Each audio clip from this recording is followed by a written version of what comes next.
O pare, tinawagan mo ako. Anong meron? Mag-inom pala tayo? Oo pare, sinong tayo? Samahan mo ako. Laki ng problema ko eh. O bakit? Anong meron? Nag-away kasi kami ni Mrs. Meron kami hindi pagkakaintindihan eh.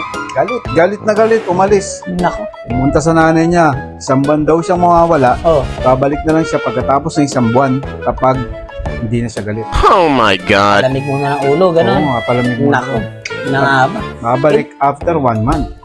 Eh, yun lang. Eh, kaya pala ang lungkot niyan. Eh, di, ang lungkot mo dito niyan, pre. Hindi pre. Mas masaya nga ako. Tahimik ang buhay ko eh. Oh.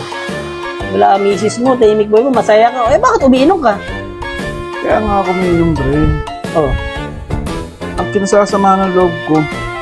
Last day na ngayon. Babalik na siya bukas. Yun lang. Sarap na yung shot ko doon. Inom natin yan.